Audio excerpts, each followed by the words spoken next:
გიწევთ მოგზაურობაში ქვეყანაში, რომლის ფეხით გავლას რამდენიმე საათში შესძლებთ. ქვეყანაში, სადაც თითოეულ მაცხოვრებელზე მეტი კომპანიაა ვიდრე მეზობელი. ადგილას, სადაც ციხესიმაგრეები ღრუბლებს შორის ლივლივებენ, ხოლო გადასახადები უფრო დაბალია ვიდრე იანვრის ტემპერატურა. ეს არის ლიხტენშტაინი, პატარა სამთავრო, რომელიც იმალება შვეიცარიასა და ავსტრიას შორის, როგორც ძვირფასი ქვა ალპური სუფრის ნაკეცებში. წარმოიდგინეთ, დილა, ალპების მწვანე ფერდობებს სქელი ნისლი ეფინება, ხოლო წინ ქვეყანა, რომელსაც ბევრი რუკაზეც კი ვერ იპოვის ერთი შეხედვით. მთელი სამთავრო არც ისე დიდი ქალაქის ზომისაა. ლიხტენშტაინი რომ თბილისის უბანი ყოფილიყო, ის ზომით უფრო მცირე იქნებოდა, ვიდრე გლდანი და ვაკე ერთად აღებული. ლიხტენშტაინმა თავისი სახელი მმართველი დინასტიისგან, ლიხტენშტაინებისგან მიიღო. ეს იშვიათი შემთხვევაა მსოფლიოში, როდესაც ქვეყნის სახელს თავად დინასტია აძლევს. მეორე მსოფლიო ომის შემდეგ სამთავრო ღარიბ სასოფლო-სამეურნეო კუთხეს წარმოადგენდა. თავადი ფრანც იოზეფ მეორემ ფსონი დადო ფინანსურ მომსახურებასა და შვეიცარიასთან მჭიდრო ინტეგრაციაზე. პატარა ქვეყანამ შეინარჩუნა არა მხოლოდ დამოუკიდებლობა, არამედ უჩვეულოდ გამდიდრდა. სწრაფი ეკონომიკური ზრდა 50-60-იან წლებში დაიწყო, როდესაც სამთავრომ დაბალი კორპორატიული გადასახადები შემოიღო, შვეიცარიასთან საბაჟო კავშირში შევიდა და უცხოური კომპანიების მოზიდვა დაიწყო. დღეს ლიხტენშტაინში უფრო მეტი კომპანიაა რეგისტრირებული, მათ შორის უცხოურიც, ვიდრე მოსახლეობა და უფრო მეტი სამუშაო ადგილი შეიქმნა, ვიდრე მუშახელი ცხოვრობს. აქ ყოველდღე ჩამოდიან სამუშაოდ ავსტრიელები და შვეიცარიელები. დღევანდელი ლიხტენშტაინი არ არის უბრალოდ წერტილი რუკაზე, ეს არის მთელი სამყარო მინიატურაში, სადაც შუა საუკუნეების ციხესიმაგრეები ულტრათანამედროვე შენობების გვერდიგვერდ დგას, ხოლო ალპური მდელოების სიჩუმე იკვეთება მხოლოდ ძროხის სანძალაკების ხმოვანებით.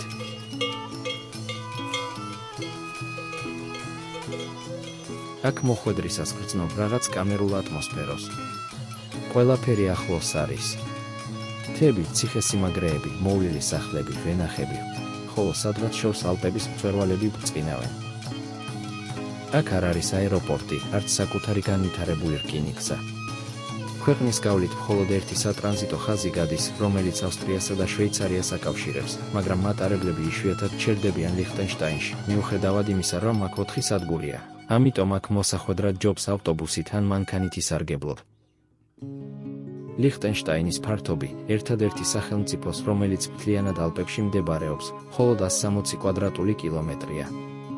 მისი სიგრძე ჩრდილოეთიდან სამხრეთისკენ დაახლოებით 25 კილომეტრია, ხოლო დასავლეთიდან აღმოსავლეთისკენ, ყველაზე გრძელი მონაკვეთი დაახლოებით 12 კილომეტრია. ასე რომ, თეორიულად, მთელი ქვეყნის გავლა ჩრდილოეთიდან სამხრეთისკენ შესაძლებელია ფეხით 5-7 საათში. ერთი დღე საკმარისია დედაქალაქ ვადუდში გასასეირნებლად, სამთავრო ციხესიმაგრემდე ასასვლელად, სამთავრო ღვინის მარნის სარდაფში აქაური ღვინის დასაგემოვნებლად. ასევე შეგიძლიათ ეწვიოთ პალცერში მდებარე გუტენბერგის ციხეს და მოინახულოთ თვალწარმტაცი სოფელი ტრიზენბერგი და მთის კურორტი მალბუნი. მთავარი ქალაქი ვადუცი დაახლოებით 6000 მაცხოვრებლით უფრო წააგავს პატარა ევროპულ პროვინციულ ქალაქს, ვიდრე სახელმწიფოს დედაქალაქს. მყუდრო, 7, მაგრამ უჩვეულო ხიბლით. აქ არ არის ცათამბჯენები, საცობები, სადღაც მოჩქარებული მოქალაქეები. აქ მხოლოდ ტურისტები არიან, რომლებიც ქალაქის მთავარ ქუჩაზე მშვიდად სეირნობენ და თუ ნაბიჯს დააჩქარებთ, უნებლიეთ სხვა ქალაქში აღმოჩნდებით. პირველი, რასაც ამჩნევთ, წარმოუდგენელი სისუფთავე და წესრიგი.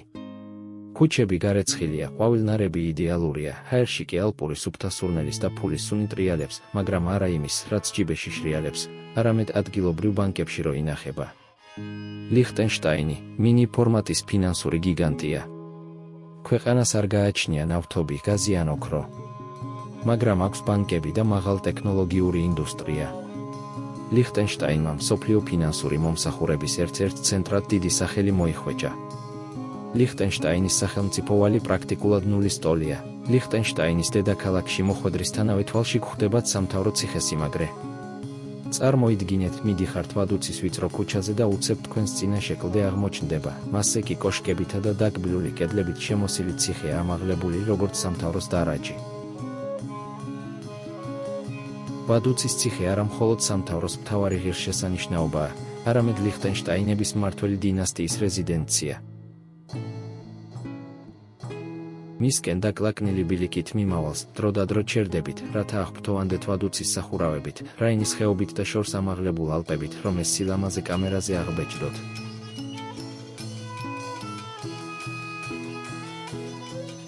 და აითავად ციხესიმაგრე, ქვის კედლები, უძველესი კოშკები. არც ღობეებია გარშემო, არც დაცვა. სათვალთვალო კამერებიც კი არ შემიჩნევია, არადა აქ თავად სამთავრო ოჯახი ცხოვრობს. შიგნით, რა თქმა უნდა, მოწვევის გარეშე ვერ შეხვალთ, მაგრამ გარედან შეგიძლიათ აღფრთოვანდეთ მისით და გადაიღოთ ფოტოები მის ფონზე რამდენიც გსურთ. შიდა ეზოც კი შეგიძლიათ გადაიღოთ, არავინ არ შეგიშლით. დღეს აქ ცხოვრობს ჰანს ადამ მეორე, ევროპის ერთ-ერთი უმდიდრესი მონარქი, მისი ვაჟი ტახტის მემკვიდრე პრინცი ალოიზი, რომელსაც 2004 წლიდან გადაეცა ქვეყნის მართვა და სამთავრო ოჯახის სხვა წევრები. ციხესიმაგრე, რომელშიც 130 ოთახია, მათი ოჯახური ბუდეა, სადაც ტურისტებს არ უშვებენ. წარმოიდგინეთ, როგორი იქნებოდა ყოველდღიურად თქვენს მისაღებში უცხო ხალხი რომ დადიოდეს. მაგრამ წელიწადში ერთი დღეა, როდესაც ციხესიმაგრის კარიბჭეები იღება. ეს არის 15 აგვისტო, ლიხტენშტაინის ეროვნული დღე. ამ დროს ციხის წინ მდელოზე ქვეყნის მაცხოვრებლები და სტუმრები იკრიბებიან, მონარქი ან ტახტის მემკვიდრე სიტყვით მიმართავენ ხალხს, მერე ისინი ურთიერთობენ მაცხოვრებლებთან და ტურისტებთან. ერთი სიტყვით იმართება დიდი სახალხო დღესასწაული მუსიკით, მსუბუქი წასახემსებლითა და ღვინით.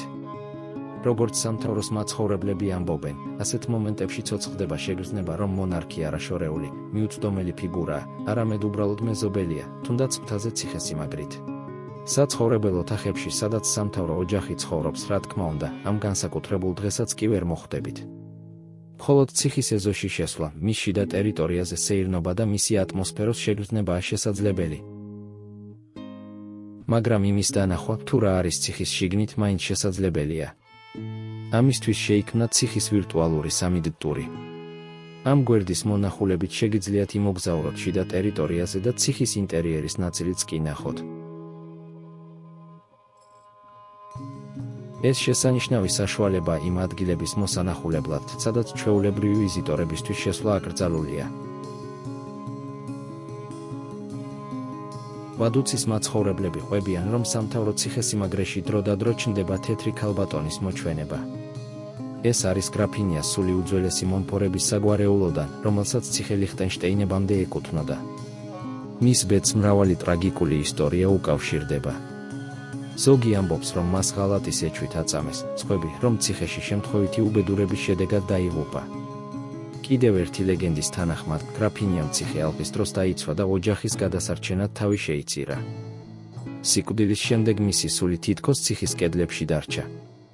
ზოგი თვლის, რომ თეთრი ქალბატონი ციხის მფლობელებისთვის უბედურებასა და სიკვდილს უწინასწარმეტყველებს. სხვები თვლიან, რომ ის მოდის, რათა სამთავრო ოჯახი უბედურებისგან გააფრთხილოს. დღეს ასე ამბობენ. თუ თეთრი ქალბატონი ციხის ერთ-ერთ მკვიდრს მოეჩვენა, ეს ნიშნავს, რომ ქვეყანას წინ დიდი ცვლილებები ელის. ციხის მთიდან ჩამოსვლა შეგიძლიათ სხვა ბილიკით, რომელიც ტყეში გადის და ვადუცის გარეუბანში გამოდის. აქ ნახავთ ბევრ ლამაზ სახლს და ქალაქის ერთ-ერთ უძველეს შენობას, ეგრეთ წოდებულ წითელ სახლს, რომელიც გვიანი შუა საუკუნეებით თარიღდება. თავისი დამახასიათებელი გარეგნობისა და წითელი ფასადის წყალობით, რომელიც მხოლოდ მე-19 საუკუნეში დაემატა, ეს სახლიც ქალაქის ერთ-ერთი ყველაზე ცნობადი ღირსშესანიშნაობაა. აღსანიშნავია, რომ 4-სართულიანი საცხოვრებელი კოშკი, რომლის ფასადიც დაუმუშავებელი ქვისგან იყო დამზადებული, გაცილებით გვიან აშენდა. აქვე ახლოს, ვენახებს შორის მდებარეობს ერთ-ერთი ყველაზე უძველესი მარანი ევროპაში. აქ შეგიძლიათ ჩახვიდეთ სარდაფში და აგემოვნოთ და იყიდოთ ღვინო, რომელიც მხოლოდ სამეფო კარისა და შერჩეულთათვის ჩამოისხმევა. ასევე, სურვილის შემთხვევაში ისადილოთ ადგილობრივ რესტორანში, მაგრამ გაითვალისწინეთ, რომ აქ ფასები მაღალია. შედარებით ბიუჯეტურად შეგიძლიათ ისადილოთ რომელიმე პატარა რესტორანში, სადაც მაგალითად კესკნოფლე შეუკვეთოთ. ეს არის ერთგვარი მაკარონი ლიხტენშტაინურად, მდნარი ყველითა და შემწვარი ხახვით. იაფი, წარმოუდგენლად გემრიელი და კალორიული. სამთავრო ღვინის მარანიდან არც თუ ისე შორს იწყება მთავარი საფეხმავლო ქუჩა, შტატლე. აქ შეგიძლიათ ტურისტული მატარებლით ისარგებლოთ, მაგრამ ქალაქი იმდენად პატარაა, შტატლე სწორედ პატარა ქალაქს ნიშნავს, რომ ჯობს ფეხით გასეირნოთ. ქუჩის დასაწყისშივე ამაღლებულია ქალაქის რატუშა. შენობა 1933 წელს აშენდა. მისი დამახასიათებელი და ყურადღების მიპყრობელი ელემენტები მოიცავს აივანს, წმინდა ურბანის ფრესკით, მეღვინეების, მფარველი წმინდანის და სამბრინჯაოს ქანდაკებას, რომლებიც თითქოს დაღრმილ ცხენებს წარმოადგენენ პირდაპირ მთავარ შესასვლელთან. ქანდაკებები ქალაქში, უნდა აღინიშნოს, ძალიან თავისებურია. ხატვის მოყვარულებმა აუცილებლად უნდა ეწვიოთ ლიხტენშტაინის სამხატვრო კუნსტმუზეუმს. მისი შეუმჩნევად დატოვება ძნელია, თეთრი ბეტონისა და შავი ბაზალტისგან დამზადებული კუბი. ხატვის კოლექცია აქ, ასეთი პატარა ქვეყნისთვის, მოულოდნელად შთამბეჭდავია. საინტერესოა ინტერაქტიული და მომხიბვლელი საფოსტო მუზეუმი. ლიხტენშტაინი მთელ მსოფლიოში თავისი საფოსტო მარკებითაა ცნობილი და მე-20 საუკუნის შუა წლებში ეს შემოსავლების მთავარი წყარო იყო. ბიუჯეტის დაახლოებით 10% მარკების გამოშვებითა და გაყიდვით ივსებოდა. დღესდღეობით ეს უფრო იმიჯის ნაწილია, ვიდრე რეალური მნიშვნელოვანი შემოსავლების წყარო. მიუხედავად ამისა, მარკები აქ პირდაპირ ფეხებქვეშაც კი გვხვდება. მათი შეძენა შესაძლებელია როგორც თავად მუზეუმში, ისე ტურისტულ საინფორმაციო ცენტრში და ამავე დროს მიიღოთ სასურველი ბეჭედი თქვენს პასპორტში. 3 ევროს სანაცვლოდ პასპორტში სამთავრო ბეჭედს დაარტყავენ, ერთგვარ სუვენირს მოგზაურობის მოსაგონად. საფოსტო მუზეუმსა და ტურისტულ ცენტრს შორის მდებარეობს სამთავრო საგანძური მუზეუმი. ექსპოზიციაში დაცულია ძვირფასეულობა და დეკორატიულ გამოყენებითი ხელოვნების ნიმუშები, რომლებსაც აგროვებდნენ ლიხტენშტაინის მთავრები დინასტიის თითქმის 900 წლიანი ისტორიის მანძილზე, მათ შორის ფაბერჟეს კვერცხების შთამბეჭდავი კოლექცია. ასევე სამთავრო გვირგვინის ასლი. ლიხტენშტაინის სამთავრო ოჯახი ევროპაში ერთ-ერთი უმდიდრესია. ლიხტენშტაინების საკუთრებაში არსებული ციხესიმაგრეებისა და რეზიდენციების ზუსტი რაოდენობა უცნობია, თუმცა ოფიციალური მონაცემებით მონარქს და მის ოჯახს სულ მცირე 10 ციხესიმაგრე და სასახლე ეკუთვნის. ზოგიერთ მათგანში სამეფო ოჯახის წევრები ცხოვრობენ, ზოგი კი მუზეუმებად გამოიყენება. ლიხტენშტაინებს ასევე მსოფლიოში ერთ-ერთი უდიდესი კერძო ხელოვნების კოლექცია აქვთ.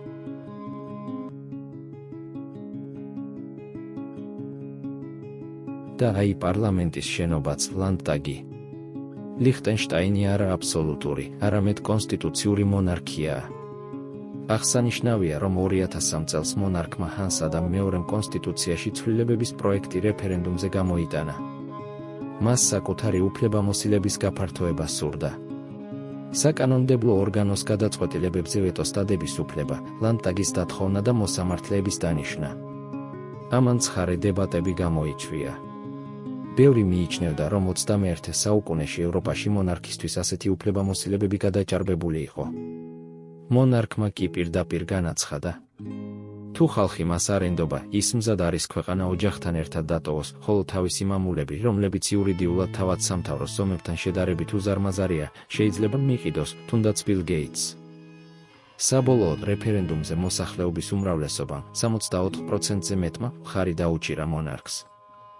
ლიხტენშტაინში სტაბილურობას ძალიან აფასებენ და დინასტიისადმი ნდობა აბსოლუტური ძალაუფლების შიშზე მაღლა აღმოჩნდა. ასე რომ დღეს ლიხტენშტაინის მონარქს რეალურად უფრო მეტი ძალაუფლება აქვს, ვიდრე ევროპის უმეტეს მონარქებს. მაგრამ ამავდროულად, დინასტია ძალიან ფრთხილად იქცევა და ბოროტად არ იყენებს თავის უფლებამოსილებას. მოსახლეობისთვის ეს ბალანსად გამოიყურება. სჯობს მმართველობა სამთავრო ოჯახს მიანდო, ვიდრე პოლიტიკური სტაბილურობა რისკის ქვეშ დააყენო. და კიდევ ერთი საინტერესო ფაქტი. თუ ხალხი დაინახავს, რომ მონარქს ხელისუფლება როგორც იტყვიან თავში აუვარდა, მაშინ მას აქვს უფლება საპასუხოდ მონარქიის გაუქმების შესახებ რეფერენდუმი ჩაატაროს. ასე რომ ძალთა ბალანსი შენარჩუნებულია. აქვე საკანონმდებლო ხელისუფლებასთან ახლოს, აღმასრულებელი ხელისუფლებაც მდებარეობს. ეს არის ადგილობრივი მთავრობის შენობა, სადაც პრემიერ-მინისტრს გარდა კიდევ 4 მინისტრია. თითოეული მათგანი ერთდროულად რამდენიმე სფეროს ზედამხედველობს. აი კიდევ ერთი უცნაური ქანდაკება მთავრობის შენობის წინ, ბეტონის ფილის ქვეშ მოქცეული საწყალი მარტორქა. ამ ქანდაკების უკან კიდევ არანაკლებ უცნაური პარკი მდებარეობს. მაგრამ შესაძლოა ასეთი პატარა დედაქალაქისთვის ეს ზუსტად ისაა, რაც საჭიროა. და ბოლოს ვადუცის ცენტრალურ ქუჩას წმინდა ფლორიანის ტაძარი ამშვენებს. იგი მე-19 საუკუნეში ნეოგოთიკურ სტილში აშენდა. შეგიძლიათ ტაძრის ინტერიერიც დაათვალიეროთ, რომელიც საკმაოდ მოკრძალებულად არის მორთული. და საერთოდ სიმდიდრის დემონსტრირება სამთავროში არ არის მიღებული, მიუხედავად იმისა, რომ მისი მაცხოვრებლები ძალიან მდიდრები არიან. ლიხტენშტაინი ევროპის ერთ-ერთი უმდიდრესი ქვეყანაა. აქ ერთ სულ მოსახლეზე მთლიანი შიდა პროდუქტი შვეიცარიაზე მაღალია და ცხოვრების დონე უმაღლესად ითვლება მსოფლიოში. ვადუცის ქუჩებზე შეიძლება ძვირადღირებული მანქანები ნახოთ, მაგრამ ისინი სტატუსის სიმბოლოდ არ იქცევიან. ყველაზე ხშირად მაცხოვრებლები პრაქტიკულ გერმანელებზე ან ელექტრომობილებზე გადაადგილდებიან. ძვირფასი შვეიცარული საათებიც კი აქ ჩვეულებრივ სავაჭრო რიგში განთავსებულია. აი შვეიცარიაში საათების ეს ბრენდები უძველესი შენობების პირველ სართულებზე უზარმაზარი ვიტრინებზეა გამოფენილი. ლიხტენშტაინელების სახლებიც გარეგნულად მოკრძალებულია, სრულიად არ გავს მილიონერების სასახლეებს. სიმდიდრე იქ შიგნითაა დამალული და არა გარეთ გამოფენილი. ტანსაცმელში მაცხოვრებლები შვეიცარულ სტილს იცავენ. მოწესრიგებულად, ხარისხიანად, მაგრამ ბრწყინვალების გარეშე. ეს ასახავს სამთავროს მენტალიტეტს. სტაბილურობა, მოკრძალება და პირადი ცხოვრების პატივისცემა უფრო მნიშვნელოვანია, ვიდრე ფუფუნების დემონსტრირება. სამთავრო ოჯახიც კი, მიუხედავად უზარმაზარი სიმდიდრისა და მსოფლიო ხელოვნების კოლექციის, საკმაოდ უბრალო გარეგნობის ციხესიმაგრეში ცხოვრობს, რომელიც ვერსალის სასახლეს არ ჰგავს. ამით შეგვიძლია დავასრულოთ ვადუცის გაცნობა. თუმცა დედაქალაქის გარდა კიდევ რამდენიმე ადგილია, რომელთა მონახულებაც ღირს. მაგრამ ამის შესახებ შემდეგ ვიდეოში მოგიყვებით, სადაც ღვთის სოფელ ტრიზენბერგს ვესტუმრებით, სადაც დღემდე ცხოვრობენ მე-13 საუკუნეში აქ მიგრირებული ადამიანები, ვნახავთ ალპურ მდელოებსა და ტრადიციულ შალეს. გავისეირნებთ მალბუნის ღვთის კურორტის ქუჩებში, ავტობუსით გავემგზავრებით ქვეყნის სამხრეთით მდებარე ბალცერში და ვესტუმრებით მის ღირსშესანიშნაობას, გუტენბერგის ციხეს. ასევე გავიგებთ ბევრ საინტერესო ფაქტს ლიხტენშტაინის შესახებ.